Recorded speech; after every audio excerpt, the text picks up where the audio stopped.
Hello everyone, on today's episode of Huber Hype, we're getting intimate. Hey, we're back from a week off. We are going to continue the 2015 hype. We're on episode 3.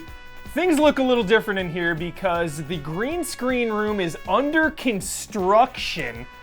Just absolute chaos in there, lumber, dead bodies, corpses, zombies walking around. I don't even know. So we set up this makeshift green screen room in the studio, and let's just get right into it. Second half of 2015. So last episode, it was your comments for the first half, and now we're gonna pick right up with my personal picks for the second half of 2015, August through December. I'm only picking one game or event per month. So if I omit anything, I apologize. Nature of the show. I'm sorry, but we're going right into it. We're going to August. What happened in August? It's not a game. Nothing came out. Just very intense news. News that I was a little lukewarm on when it was first announced. Resident Evil 2 Remake. Let's just back this truck up right now. In a year where Shenmue 3 gets announced, Last Guardian gets announced, Final Fantasy VII Remake gets announced, probably the single greatest Resident Evil game, one of the best survival horror games, is getting a remake also, and everyone forgot!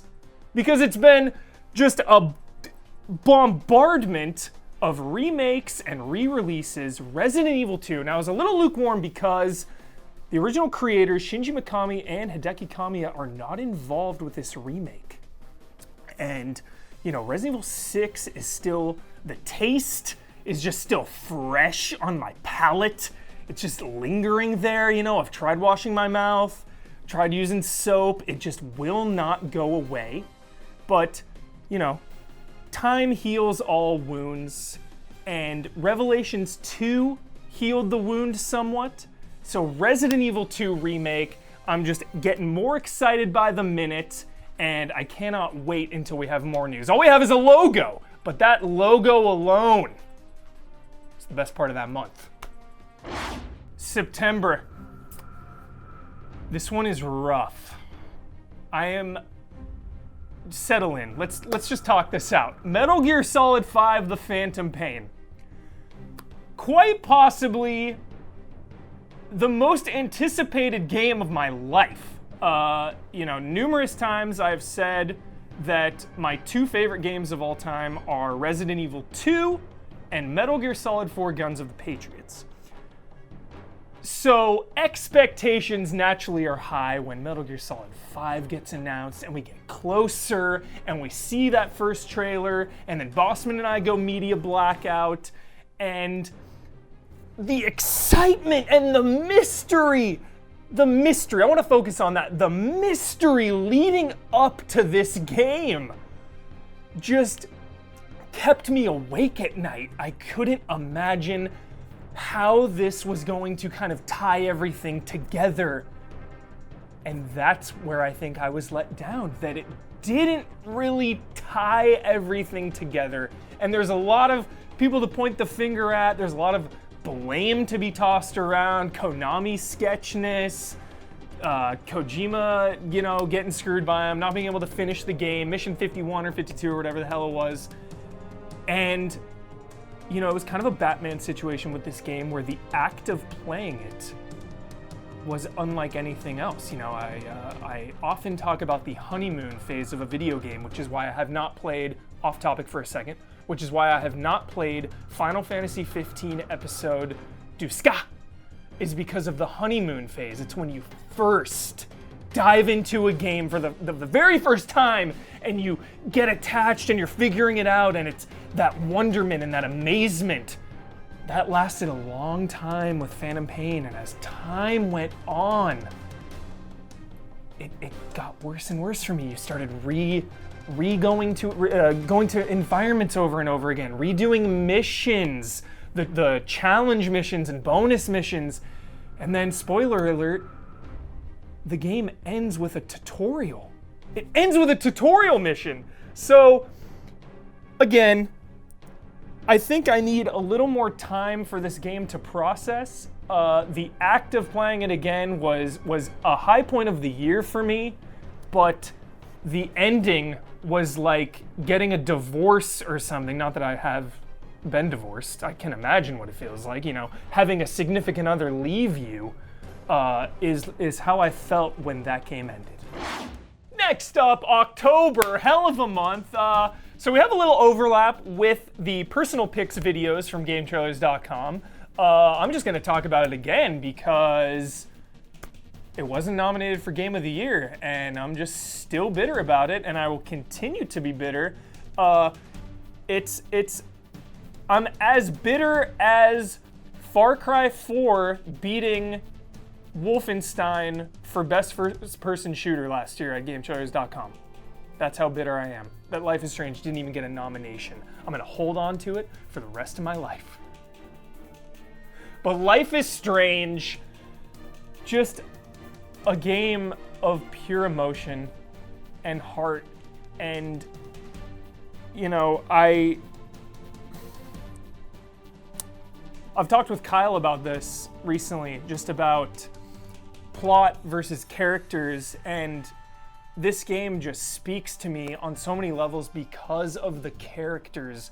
Because when a video game makes me think in my brain about a character's life, their past, their present, and their future, that is the most powerful feeling I could ever get for a game, when I find myself just thinking about their lives. I mean, it's a video game, they're video game characters, but I'm thinking about their lives. And I'll never forget the moment, you know, minor spoilers, I'm gonna, not direct spoilers, so I think you're fine, but minor spoilers, maybe skip ahead if you're a little nervous. But there was a moment later on in episode 4 where things are kind of going crazy, and Max stumbles upon just a little card about, you know, like a camping trip, or get home and let's go to the camp, let's go camping. And I was in her shoes. I felt like her. I just wanted to get home. I wanted everything to get back to normal.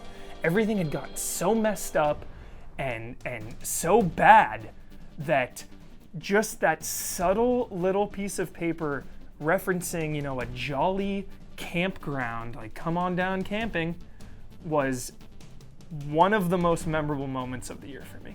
Also, quick shout out, you know, a lot of the comments, GameTrailers.com, humor hype's philosophy, the veterans know, you know, there are no party lines, there is no animosity towards any game except Resident Evil 6. We love all games here. There is no anti-Xbox, anti-Halo anything, so I am giving a shout out now to Halo 5. Warzone, favorite multiplayer mode of the year, absolutely love it. On the same level as StarCraft, just obsessed with Warzone. I play it all the time. I love it. There's no bias. All is well. November, here we go again. No party lines. Again, there's some little, didn't want to overlap with my personal picks on GameTrailers.com. So, and at the time I hadn't played it. Rise of the Tomb Raider, had a chance to play through this game. It was actually the defining factor in me picking up an Xbox, and that's not because of bias, okay? Let's just get that out in the open right now. When you have a PS4, the third-party overlap, you know, makes it so when you get an Xbox, it's just for first-party games alone. And I needed something to kind of push me over the edge, because the overlap kind of reduces the value. You know, it's like if you buy an Xbox first, there's PS4 overlap, and it kind of reduces the value if you buy the other system. So I needed something to get me over the edge, and Rise of the Tomb Raider hands down was it, because I love Uncharted. I could compare it to Uncharted. The original is amazing, and this one just did everything you wanted out of the original and made it better. I mean, all the optional challenge tombs, you actually raid tombs, and raiding tombs was the best part of this game because it made it meaningful. It wasn't just doing it as a checklist or solving a puzzle because it's a puzzle. It was you figure this out and you get rewarded for it. The rewards at the end were so meaningful and so valuable that anytime you stumbled upon one, you just wanted to do it. And they were all so varied. There was like the water cistern, the big crypt. They were all just beautiful and really added to the pace of the game, kind of slowed it down in the middle of all those gunfights and, you know, made you think. The end of 2015, I'm not ready to let it go, you know? You have all these websites, you got all these people, Kyle Bossman, 2016, let's get hyped. What games are we gonna play? I love calling Kyle out when he's in the room. It's my favorite thing to do. But I'm just not ready. I know 2016 is gonna be amazing, but I know you're nursing your 2015 backlog. You're trying to catch up. I'm looking on my friends list. I'm seeing people play Life is Strange, Fallout 4, all these games that we're trying to finish. So here we are in December, the end of the road, unfortunately.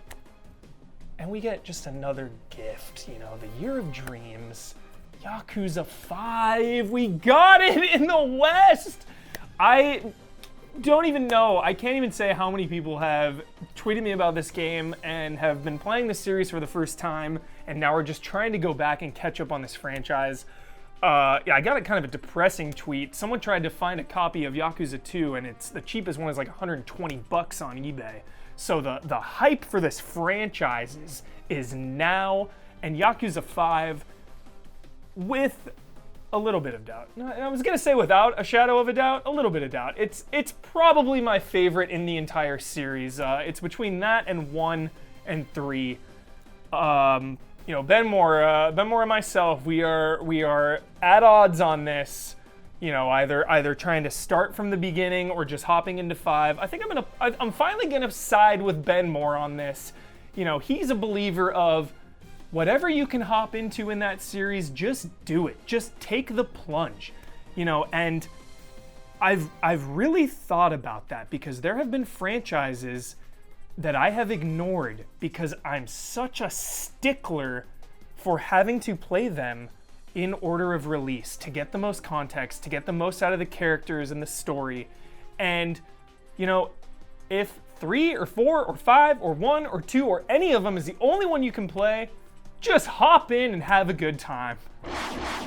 So that's it, 2015, still not over. We still have one more week. It's up to you to hype the back half of the year. We're not moving on to 2016 yet. Let's just milk 2015 for all it's worth. Post in the comments your favorite games or moments or events or whatever from August through December. And next week we'll read a bunch of them and talk it out. So see you then.